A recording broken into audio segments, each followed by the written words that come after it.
Welcome to Introduction to Biblical Greek, Unit 2.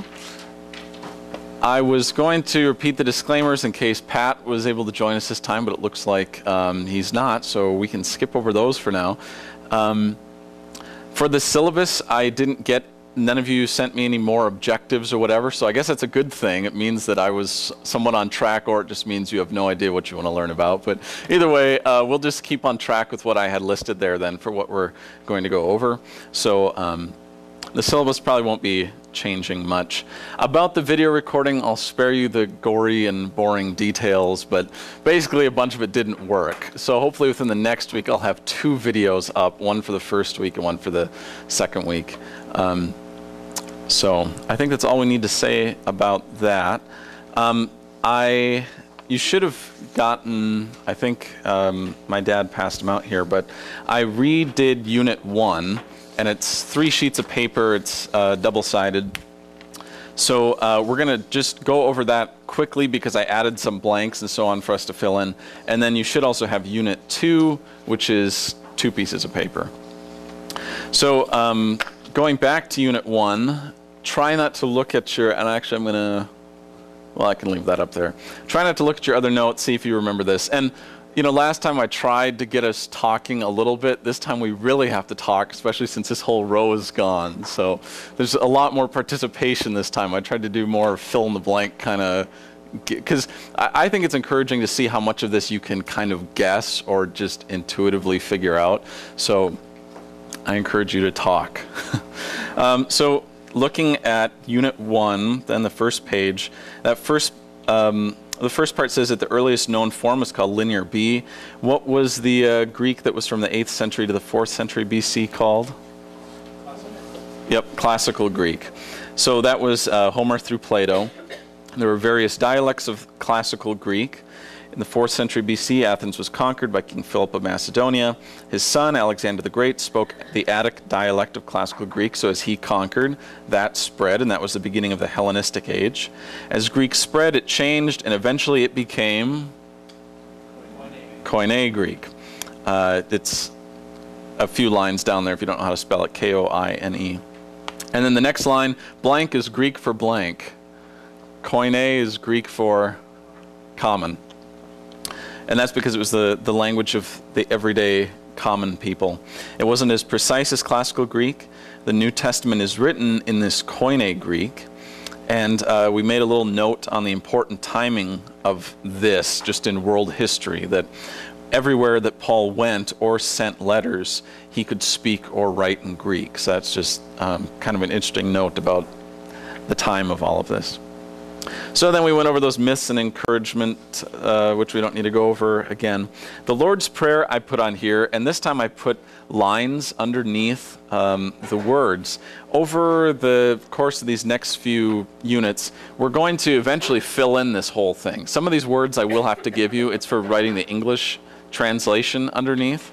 Some of them I'll have to give you, but a lot of them I think we will learn as the course goes on. So just kind of set that to the side for right now. Then we get to page 3, which is the alphabet. So why don't we run through the alphabet? I know at least one person memorized it because I got a voicemail this past week of someone just reciting the Greek alphabet. But why don't we run through it, and we'll just say it. First I'll say it and you repeat, and then we'll go through it again and we'll say it together. So I'll say it and you repeat. Alpha, beta, gamma, delta, epsilon, zeta, eta, theta, iota, kappa, lambda, mu, nu, xi, omicron, P, rho, sigma, tau, upsilon, phi, he, psi, omega. So now let's do it again, this time all saying it together. And remember that for the third to last one there, you can either say he or ki, either way. All right, so all at the same time. Alpha, beta, gamma, delta, epsilon, zeta, eta, theta, iota, kappa, lambda, mu, nu, xi, omicron, pi, rho, sigma, tau, upsilon, phi, he, psi, omega. What I did on the back, well, let's just start at the back, the top of page 4. So the vowels, we mentioned these last time, but here they're blank. So see if you can remember what's the first vowel? Alpha. So fill that in. I guess you're going to either have to remember the letters or flip back and forth or look up here at the screen. But the first vowel is alpha. What's the second one? Epsilon.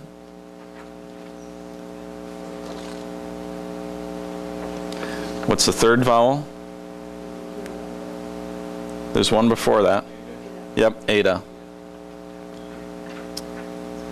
Then the next one is iota.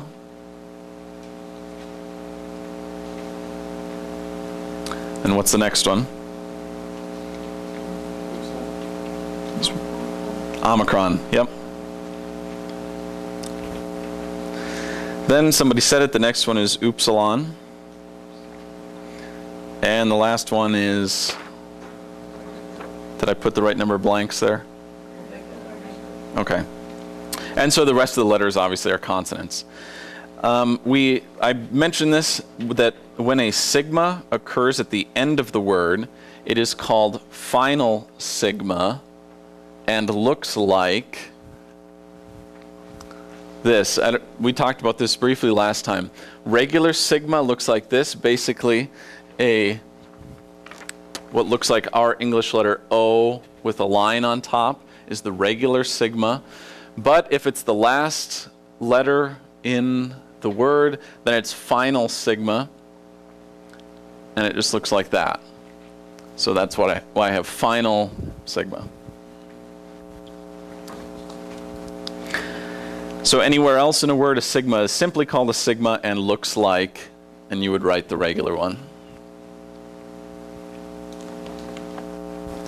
Okay, this next part we didn't talk about last time, but it's something that we just need to add to our alphabet piece.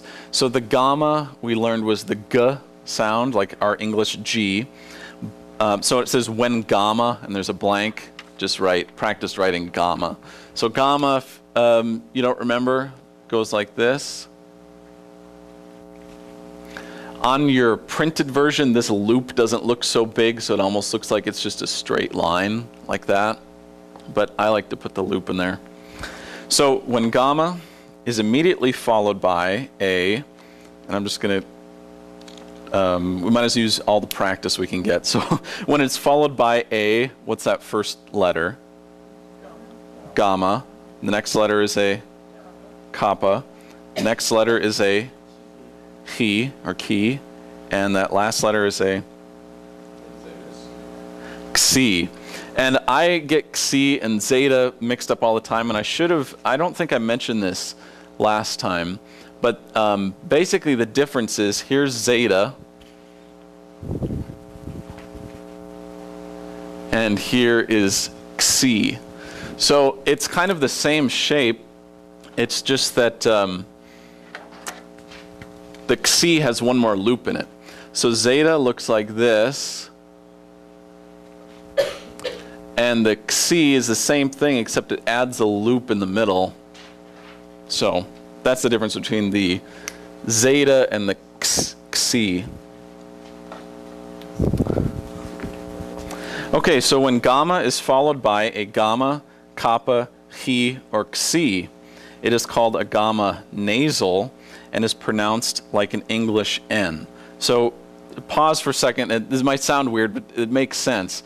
Try and, well, you see that the Greek word there where it says, for example, the first letter in that word is, do you see what I'm looking at?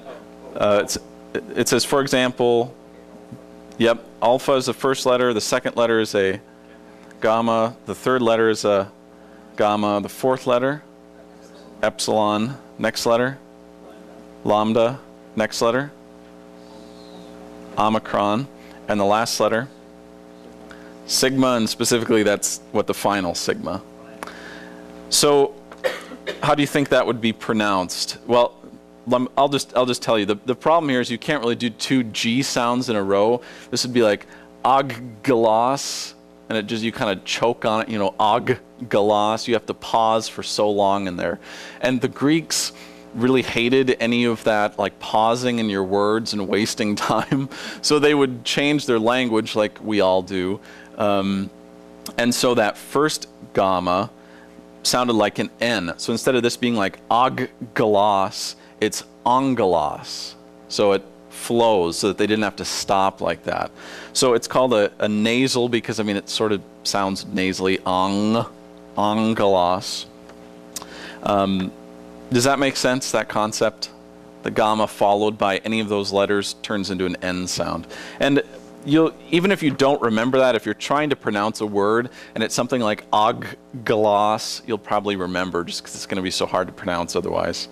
So those blanks there, it says, for example, ongalos is transliterated. If you remember, the transliteration is here on the alphabet page, and I said that the transliteration is basically just, this is the English letter equivalent of the Greek letter. So the little quiz, what would the transliteration for ongalos be? Yeah, we might as well just do it one word at a time. Or one letter at a time. So the alpha is transliterated as a, the gamma nasal would be an N. The gamma, regular gamma. The epsilon. The lambda. The omicron. And the final sigma. Look like anything? What's that? Angels. Angelos. This is where we get our word angels from. It really just means messenger in Greek. Sometimes we do this where we basically created an English word that sounds like this Greek word angelos, and now it's kind of taken on a meaning of its own. You know, angel means usually female with wings and a halo and a harp and all this stuff, when really the word just meant messenger. So when it says like the angel of the Lord appeared to somebody, it's really just the messenger of the Lord appeared to somebody. And so the angels aren't talked about like the seraphim and cherubim, you know, where they have all this crazy tons of wings and all this stuff. The messengers, the angels, are usually just described like people. There's maybe more to it than that, but that's just something to think about. As we start to get more and more into this, you'll see the difference between the English words and the Greek words. And sometimes we make more out of our English words. They change so much that they don't even really relate to what the word meant before. So angelos means messenger. So there it says, for example, angelos is transliterated. In that first blank, you would put angelos. And this would be in italics if it was printed somewhere like these are. And that's just the way that books and editors let you know that those are transliterated letters. And then when it says and pronounced, and then I have the blank between the quotation marks, you would just write it like this. Write the same thing, but you wouldn't italicize it. Any questions on that at all? Because if you have the alphabet and the uppercase letters, I don't remember if I mentioned this last time or not, but the uppercase letters really aren't all that important because you just don't see them very often in our Greek New Testaments. So if you want to look at it this way, it's cutting it in half, and you only have to worry about the lowercase. When you do run across an uppercase letter, you'll probably recognize it anyway. So just worry about the lowercase letters. The name of the letter will help you remember its pronunciation. And transliteration, you don't even really need to worry about. You can just keep this as a guide for later on when we talk about using Bible commentaries and dictionaries and things like that. You can just use this as a guide. So, but if you have this page down and these, 1, 2, 3 points about vowels, sigmas, and gammas, you'll have a pretty good grasp on the alphabet. So finally, to wrap up, this is still Unit 1 here. I mentioned this last time, but I actually did it here for you. I don't think I have it on the screen. No, I don't. I talked about how you could put the letters in columns that would kind of correspond to the English alphabet to help you memorize it. So the first column is alpha, beta, gamma, delta, epsilon. It's basically A, B, instead of C, it's G, D, E. So that stretch right there is a lot like our A, B, C, D, E. I maybe should have chosen a different color because it doesn't show up all that well, but the blue ones are the ones that deviate from the English. So the gamma, the G isn't really in the right place. Okay, then you've got 3 that deviate, but they rhyme. And that's where my little note there says, notice the letters in the 2 columns of all blue letters rhyme. So that's just a way to help us remember them. So this little part where it deviates and it's not like English at all is zeta, eta, theta. So at least it rhymes. Then you have this long stretch where it's very similar to the English alphabet because you have basically an I, there's no J, basically a K, L, M, N. You've got a weird blue one in there, C, but then you go back, O, P, there's no Q, and then basically an R, S, T, U. So there you have a really long stretch with the bulk of the alphabet that matches up with English. And then you've got 3 again that deviate. They're not like anything that we have, but at least they rhyme. So you've got phi, he, and psi. And then in the last column you have omega by itself. I didn't put it in blue because I figured we can all just remember that omega is the last letter. So if that helps you, good. Last thing on Unit 1, I added some vocabulary. This is something I wanted to do and I just ran out of time. So that first word, angelos, why don't you repeat it after me? Angelos. You already know what that is. Now don't write it like that because we were writing out how to pronounce it. Just simply write, you can either write angel or messenger. And I would probably write messenger first, messenger, comma, angel or something like that. The number in parentheses is how many times that word appears in the New Testament. So the word for messenger appears 175 times. The next word we also mentioned last time. I don't know if anybody remembers it or just wants to take a stab at pronouncing it. Yep, logos. Does anyone remember what that was the word for? Word. Yep. I figured that would be a good first word to learn. So that appears 330 times. Anyone want to take a stab at pronouncing the next one? We haven't talked about this one. You're close. The first letter is a theta, so it has a th sound. Yep. And the second letter is an epsilon. It has a short e sound. So the. And then the omicron is a short O sound, so ah. So theos. Theos. Anyone want to take a stab at what theos is? Yep. What was your clue? Theology. Yep. So if you put, it's God. So if you put theos in front of logos, you're getting pretty close to theology. And that's kind of where that word comes from. Logos can mean a range of things aside from just word. It can also mean like study or almost logic. It's where our word logic comes from. So it's the study of, in this case, God. And theos occurs a lot of times, as you might expect, in the New Testament. This last word, it's a short word, but once you learn it, you'll know 9,153 words in the New Testament. You're not going to be able to pronounce this one because we haven't done diphthongs yet, but someone can take a stab at it if they want.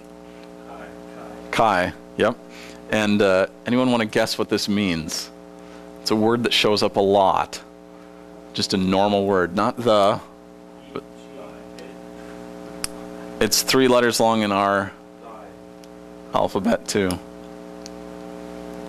It's and. This is another one that kind of has a range of meaning. It can also be, it can also mean also.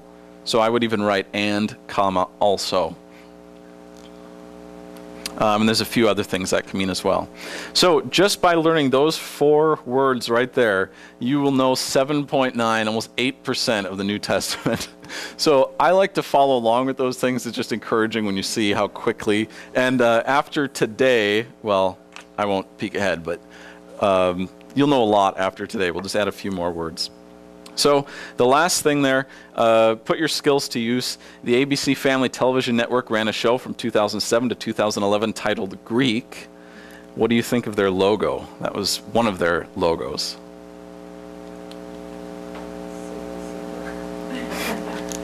Yeah. The E's they replaced with sigmas. So this would be pronounced Gursk. You know, they think it looks all Greek, but really if they wanted to put the Greek E, it would have just looked like our capital E, so you wouldn't have known that they were trying to stylize it in that way. So I just thought that was interesting, little things like that that you can pick out when you actually know the alphabet. That doesn't make sense at all. It just looks like Greek. Okay, so we probably spent too much time on that, but let's move on to Unit 2 and just jump right into it. So now that you know the alphabet, there are just a few other things that you need to know about pronunciation, kind of aside from the alphabet and the other marks that you will see around the words on the page. But once you have this down, you really will be able to read, pronounce everything in the Greek New Testament. I told you that last time, and I was maybe jumping the gun a little bit because you don't have all the sounds yet. But after this unit, and there is a little bit more memorizing, but even still, I tried to cut that down to a bare minimum. There's some stuff that doesn't show up a whole lot, so I just cut it out. I didn't include it for us. I'm trying to keep it to what you might actually run into if you're just trying to deepen like your Bible study method. So if you're not a big fan of the actual language side of things and want to get into the Bible side of things, this is really the last one I think that's going to be heavy on just the language. But again, we need to get this down before we can start reading the Bible. So, diphthongs. A diphthong is a sound made by combining 2 vowels. So, can you think of any examples of English diphthongs other than the ones in that chart?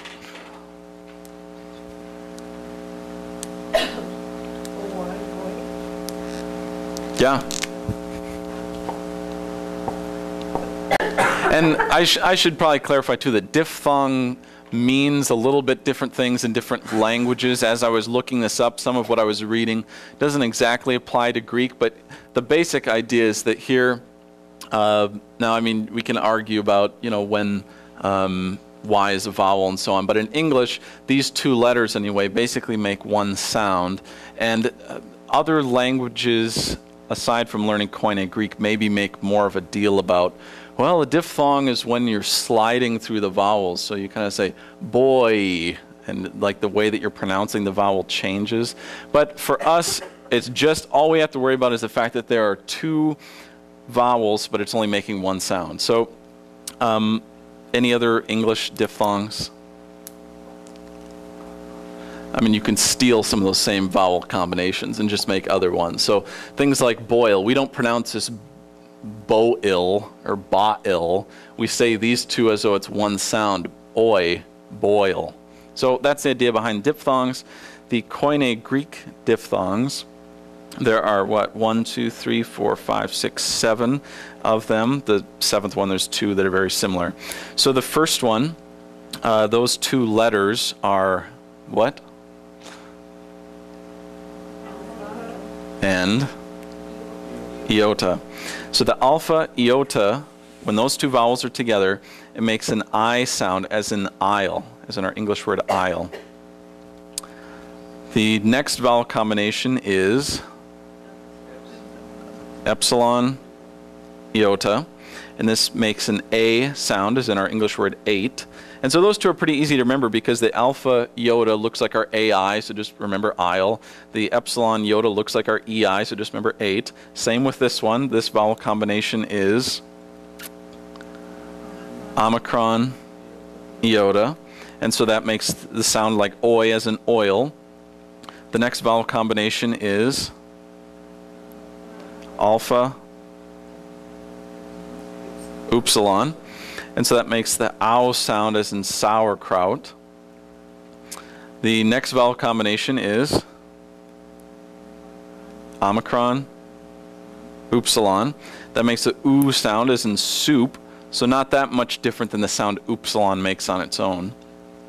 The next vowel combination is upsilon iota, and that makes the we sound as in sweet. So it's almost like you have a W in there. It's not just, well, it's we, sweet. And we'll run across that in at least one important word, so we. And then the first of those bottom two vowel combinations is epsilon, upsilon, and the second one is, no, it looks like an N, so we're thinking the N sound is new, but this is one of the, if you have to cheat and look back, you can. This is eta, eta upsilon, and that makes it U sound, U as in feud. So this, I mean, you can memorize it if you want. I've never really sat down and thought, oh, I'm going to memorize these diphthongs, because, like I said, most of them are pretty natural for us as English speakers. So it's just not that much of a problem. It's usually pretty intuitive. So I have there, note that the second vowel in each of the Koine Greek diphthongs is either an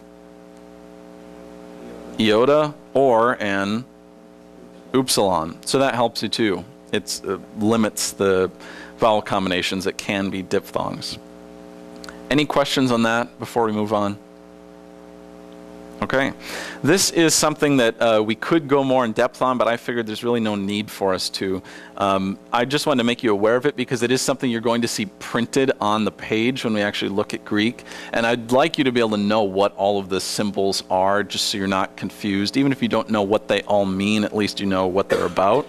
So an improper diphthong, in improper diphthongs, the second vowel is an iota, and I just put a blank there for you to practice writing iota, which just looks like this.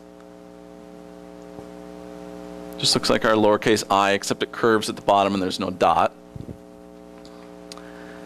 So the second vowel is an iota subscript, written under an alpha, and there in parentheses you can see an example of an alpha with a little iota underneath it, or it can be underneath an eta, and there in parentheses you see an eta with an iota subscript under it, or an omega, and there you can see in the parentheses an omega with a little iota subscript. Now this is really the only time I think this is the only time you see anything under a letter like this. So it's not like you're going to have to be able to recognize that's a iota and distinguish it from something else that's under the letter. Just know if you see any kind of little mark under a letter, that's what it is. Improper diphthongs have no effect on pronunciation. So that's good for us. We basically can just ignore them. But they are important for translation. So it does change the word depending on if there's a iota subscript or not, but it doesn't have an effect on pronunciation, so we can basically ignore them. I just wanted you to know what they were. Breathing marks. This is, I think this is kind of fun or interesting because it's just something we don't have in English. So Koine Greek has two breathing marks. These breathing marks occur above the first vowel or diphthong, which is, you know, if there's two vowels together, we learn that's a diphthong sometimes. So it occurs before the first vowel or diphthong of some words. So then I've got them broken out, number 1 and number 2. So the first kind of breathing mark, the rough breathing mark. And we're going to learn the two kinds of breathing marks are rough and smooth. The first one we're going to do is rough, and you'll see why it's called a breathing mark with the rough. The reason I have the parentheses with the alpha in it is so that you could practice writing a rough breathing mark above that. It's not that it has to be an alpha, I just use that as a letter. So you can see that the rough breathing mark, if we have an alpha, the rough breathing mark is just this. It looks like a little C or an apostrophe, or you can see it up there. So that's the rough breathing mark, and it adds an H sound to the beginning of the word, and it is transliterated as an H. So what this means, this is not a real word, but we'll just use it for now.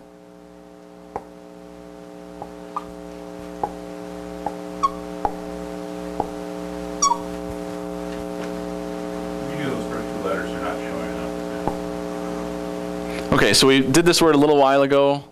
Remember how to pronounce it?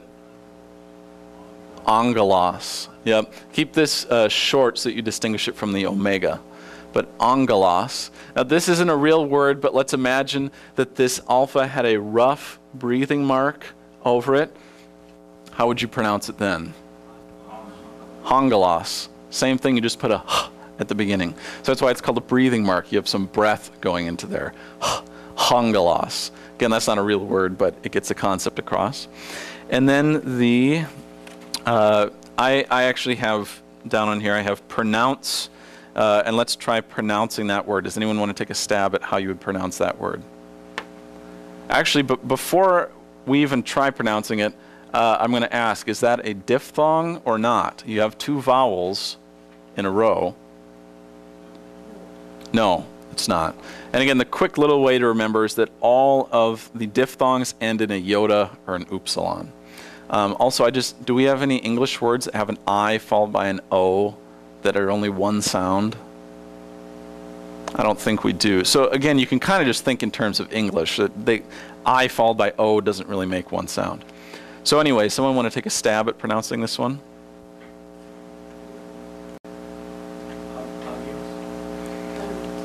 Just remember to keep the omicron short.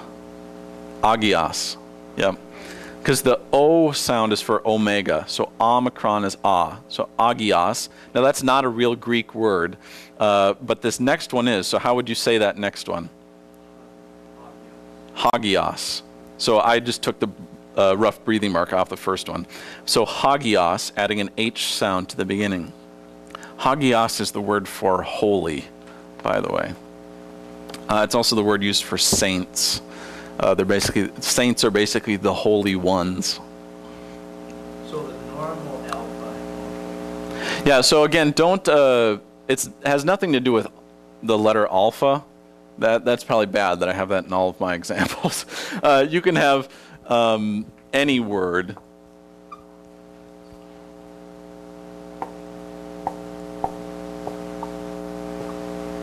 Here will be another practice for us.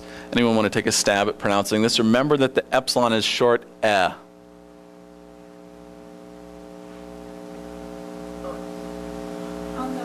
that word for holy, there's like 2 marks over the alpha? Yep, we're getting to that in the next section. All right. Yep. So it's okay to confuse. Yep. Just for right.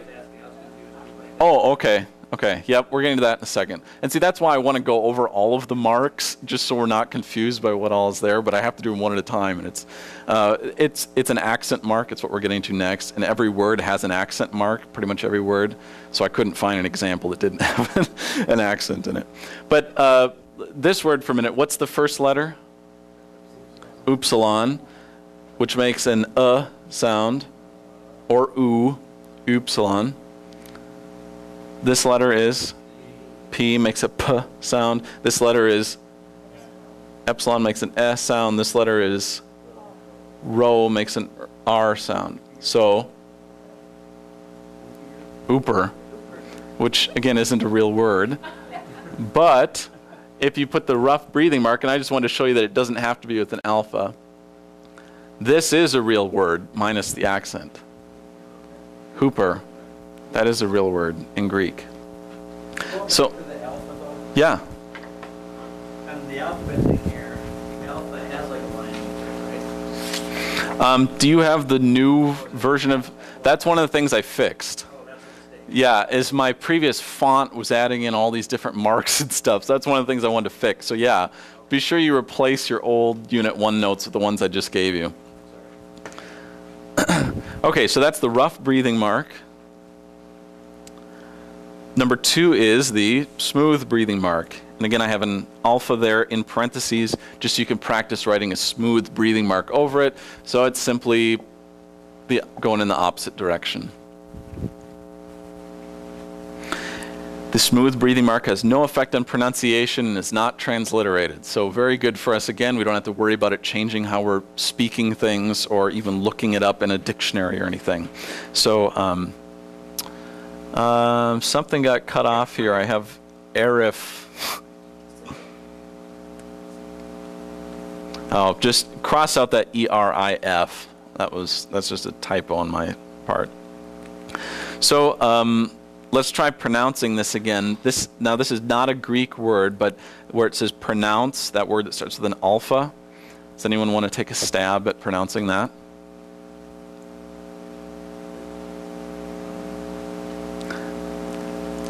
First, yeah, what'd you say? Yep, agape, which you've probably heard that before. You know what agape means? Love, yep. It's the noun for love. So this isn't I love something, that's agapo, but this is, or agapao. This is the noun, so love itself. So that's not a real Greek word, but now pronounce this next one, and you notice the alpha has a smooth breathing mark over the top. How would you pronounce this?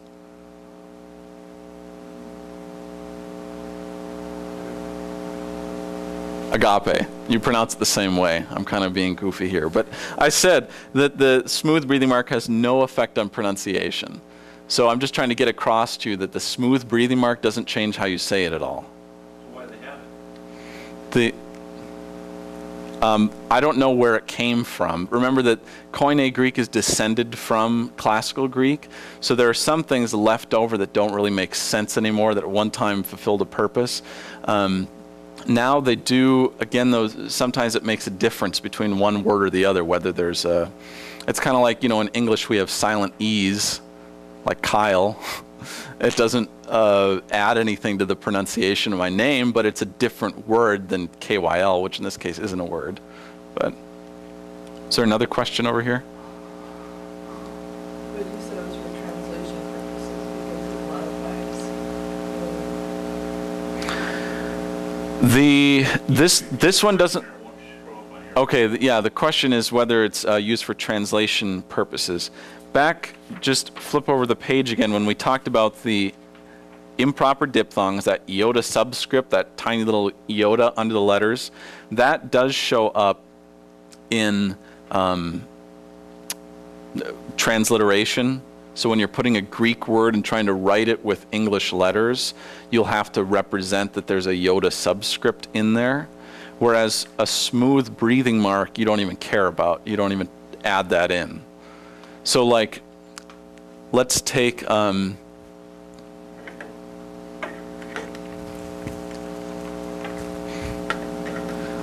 learned that angelos, to transliterate that into English, is basically just like that. Now, if there was a smooth breathing mark over the alpha, it wouldn't matter. You wouldn't add anything. It would still be transliterated like this. But if there was a rough breathing mark over the alpha, you would have to do what? Add an H to the beginning. Does that answer your question? Okay. I just have one more question. Yeah. First one, where it's pronounced, I forget what it is. There's a mark over that alpha there. That's what we're getting to next. Yep, we haven't talked about that yet. Yep. So a stupid little way that I remember this, because I would always forget which one was the rough and which one was the smooth, is the rough is, it's sort of like you're making this H sound as you're going into the word, you know, so hangelos, you know, you can think of this as some guy's face here, and he's making the H sound as he goes into it. I don't know, or it's just rough, you know, it's eating into the word, whereas the smooth one would just bounce right off if it could. You just have to think of stupid stuff like that to remember it. One final note there, you'll see if a word starts with an uppercase letter, what are you going to do about the breathing mark? Because there just isn't room to put anything above it. So you simply place it to the left. You put it before a capital letter. So if this had been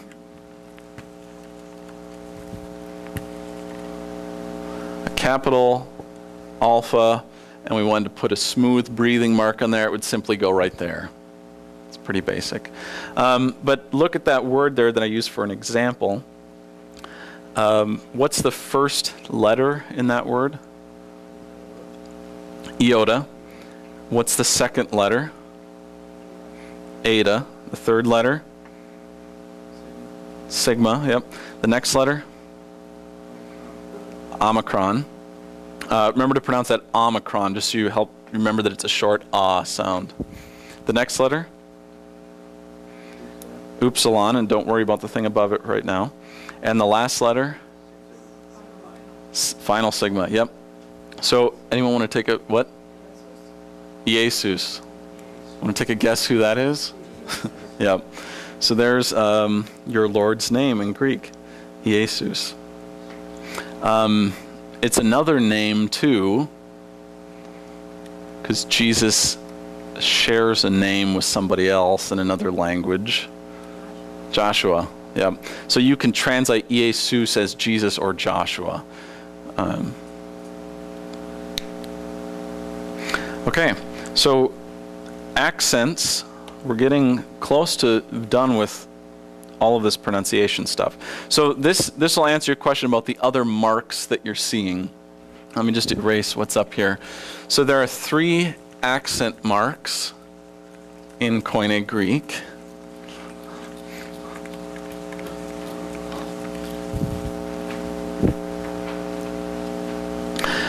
Before I get into that, I just put here for English accents. How do you pronounce the word? Just say that next word. You see where I am? English accents. How do you pronounce the word? Emphasis. Which syllable are you putting the emphasis on? First one. How do you not pronounce it? Emphasis or emphasis. So this is something that we do so naturally, we don't really think about what syllables we're putting our accent on, or our emphasis, our stress. When I say accent here, I'm not talking about like speaking with a southern accent or something. It's which syllable's getting the emphasis. So there are 3 accent marks in Koine Greek. And here again in parentheses, I have an alpha just so you can practice writing the accent marks above them. So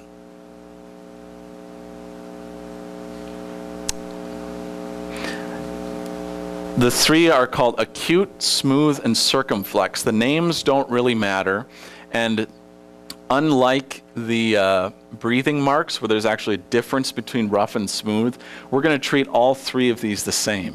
So it's another thing in our favor. It's something we don't have to memorize, the difference between them.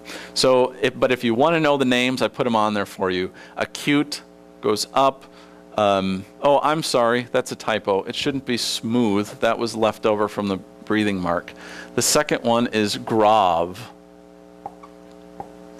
Sorry about that. So it's acute is the one that goes up. Grave is the one that goes down above the letter. And the circumflex looks different in different fonts. And of course, when Greek was being written by hand, different people wrote it differently. But it either, and I should have put both of them up there, but I couldn't figure out how to do the other one. Circumflex either looks like that, where it's kind of that squiggly, kind of tilde looking thing, or circumflex looks like that. And you might want to write that on your paper, because sometimes you will see it that way.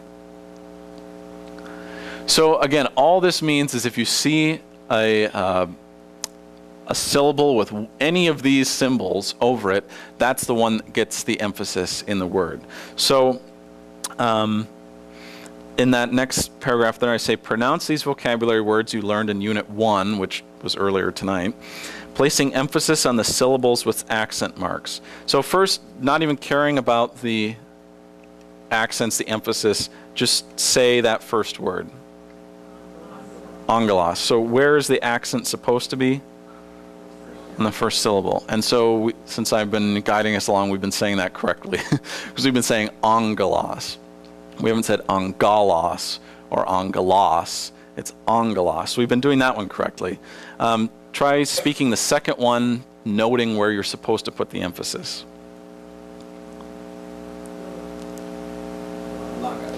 Logos. Yep. So not logos, logos. All right, try the next one. Remember that it's a short ah sound. It's a short E sound and a short O sound. It's ah. Theos. Yep. Not, sometimes it's hard to do these the other way. Theos. It's theos. And then try pronouncing this one with the accent on the right syllable. Kai. It is only one syllable, so it gets the accent. Does this make sense, the accent thing? So 3 marks, but they all do the same thing. It just helps you know where to put the emphasis. The last thing then, and once we go over this, you will know what all the different dots and squiggles and letters and everything is on the page. The last thing to go over is punctuation. And we're going to talk a little bit more about this later. I think I mentioned it last time. But in the oldest manuscripts that we have of the New Testament, there is no punctuation. And I'm probably going to repeat this multiple times, but it was all written in all capital letters, and there weren't even spaces between the words. So any of this punctuation was added later, but this is the way that the punctuation works. So I put it in blue. It's maybe hard to tell because they're so small, but 2 of these punctuation marks are the same as in English, so that's helpful, but the other 2 are different, so it kind of messes us up. So the first one looks like a comma, and the meaning in Koine Greek, what you're supposed to write in that box there is comma. Or you can draw a comma if you'd rather do that than write out the word comma. So what looks like a comma is a comma. The next one, what looks like a period, is a period. So you can either write out the word period or just draw a period. So those 2 are good because they match up with English. These next 2 don't. The next one, it looks kind of like a period that's raised above the line. Well, this is something we don't have in English anyway. The name actually makes sense, though, or what it is. I mean, what does this... Just any guesses what this is? What would make sense for this? Someone said colon, but a colon has 2 dots, right?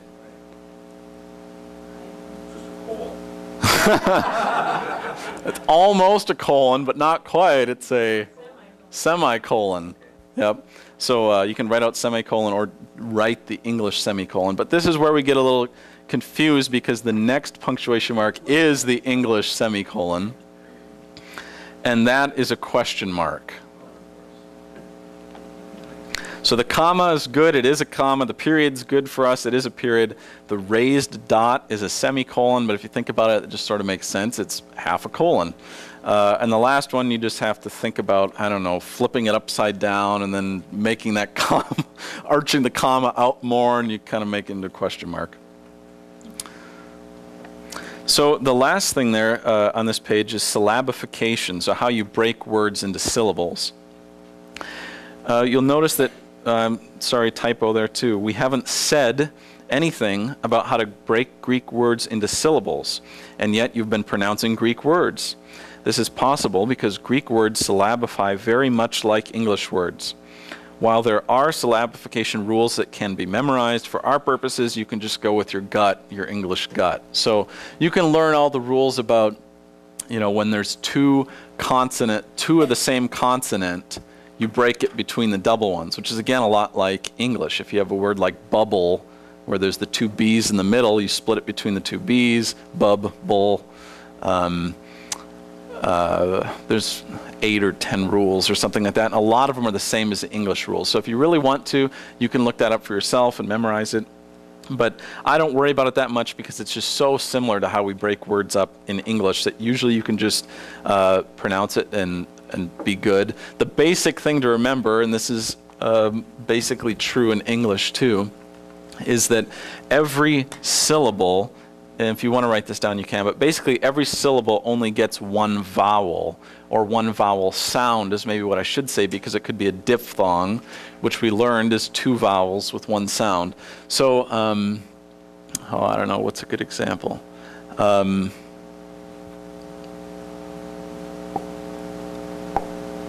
Well, we've looked at logos already. So if you had to guess where you break logos into syllables, where would you guess?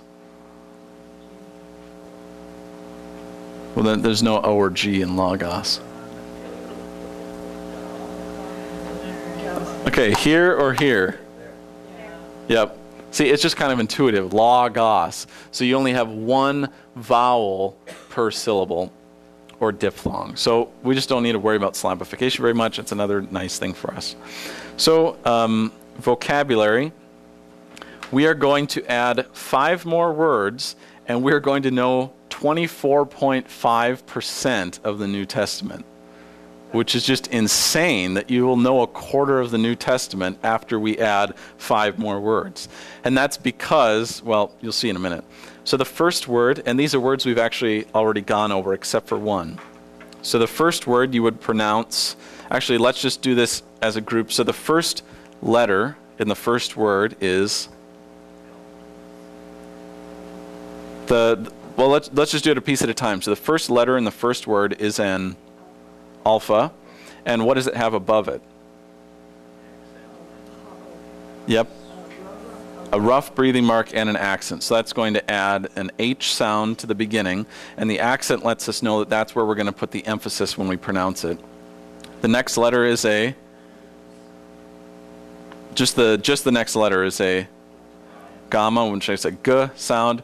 The next letter is a, or an iota, which makes an I or E sound. The next letter is an, which makes a short ah sound, and the last letter is final sigma. So, one other question, is the iota omicron a diphthong, or are we going to be pronouncing those as separate vowels? Separate vowels, yep. And just remember the diphthongs, well, you can just think in English again, there's no I-O sound that we have where that makes one sound that I can think of. It's like biology. They both make a sound. So with all that in mind, someone want to try pronouncing this? Hagios.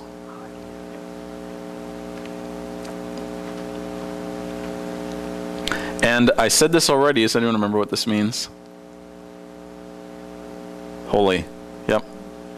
Hagios, holy. Now these numbers, we're going to learn in a later unit that these words change depending on how they're being used in the sentence.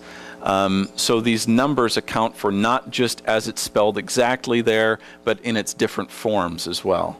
But all the different forms of hagios are going to be 233 times appearing in the New Testament. The next word, we've already pronounced it and said what it means, but want to take a stab at it, remembering where to put the accent?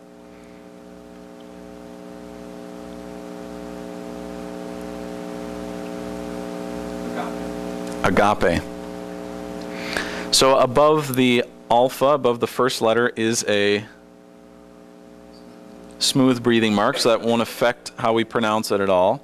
And then we have a gamma. Above that next alpha is an accent. It doesn't really matter which kind. And then we have a P, and then the last letter is an eta. So agape, with the emphasis on the middle syllable, agape. So again, if you wanted to break this up into syllables, it would be a by itself, ga by itself, pe. The next one we've said and defined also. Does anyone want to take a stab at it? Jesus. So again, in the beginning we have a, what's the first letter? Iota. It's a capital iota. And that's why, what's the mark that's to the left of it? Smooth breathing mark. It's to the left of it because it's a capital, so they just can't fit it above. They bump it over to the left. The letter after the capital iota is an eta. Is iota eta a diphthong?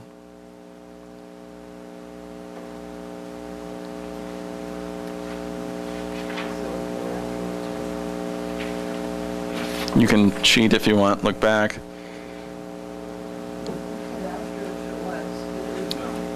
It's not a diphthong, nope. And just remember, all the diphthongs end in either iota or upsilon. So that means that you're going to be pronouncing these two letters separately. So the iota you're going to pronounce like E. The eta you're going to pronounce like A. So E, A. And then we have sigma with the S sound. Omicron, upsilon. Is that a diphthong? And again, you can kind of just think English and it will help you out. Like our word soup when you have OU. So that's just going to make an oo sound. And then the final sigma will be S again. So just repeat after me. Iesus. And actually, I said the accent wrong there because the accent should be on above the upsilon. You see there's the accent mark. So it's Iesus.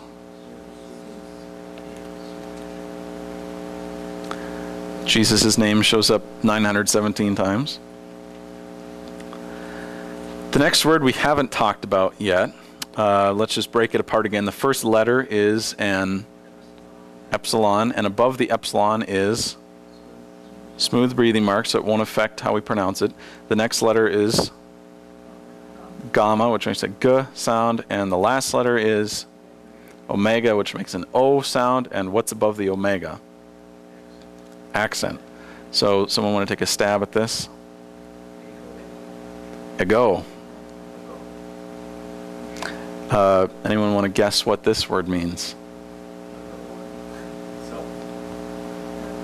I. Yep. What was your clue? Yep. Ego. And so that one really helps out your statistics too, because that shows up 1,725 times, different forms of ego. And then this one's really going to help you out. 19,870 occurrences of different forms of these words. Now, it shows up, I have 3 things written there, and that's because, as we're going to learn in an upcoming unit, some of you who have studied other languages are familiar with the idea of gender and language, that different words have different gender. Well, Koine Greek is going to have 3 genders. It's going to be masculine, feminine, and neuter. And so that's why there are 3 things listed here. The first one is the masculine form of the word.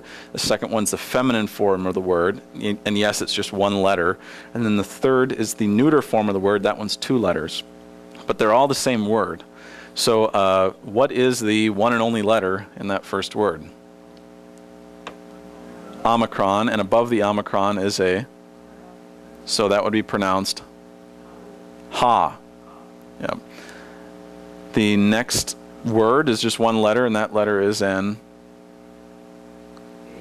eta, and above the eta is a rough breathing mark, so that would be pronounced hey. And the next word, the first letter is a, we haven't seen it a whole lot, tau, and the next letter is omicron. So, and above the omicron is an accent mark. Now it is only 1 syllable, so that will be pronounced ta. So ha, hey, ta. It's all the same word, and it means no, the. Okay. We got a masculine, feminine, neuter. Yep.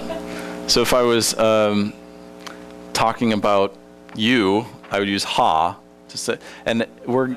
Yeah, well, the Greek names actually have the in front of them. So if I was talking to you, it'd be like the Ken sat at the table. And so you'd use ha. If I was talking about a woman, I'd use he, and if I was talking about something that had no gender, I would have ta. So learning those, you know 24.5% of the Greek New Testament. Now some of these are going to be in a little bit different forms, so you might not recognize them all, but still that's pretty good to already be familiar with a quarter of it. So lastly, we're running out of time here, but I want to do this because I think it might be fun, hopefully encouraging, to put your skills to use and translate this thing. So if we run out of tape, that's okay. But I want to fit this in here at the end. So we'll do this all together. I'll try and write it up here, and you can make whatever notes on your paper you need to. So let me just write it out. Well, actually, let's write it out together. So the first letter of the first word is epsilon, uppercase epsilon.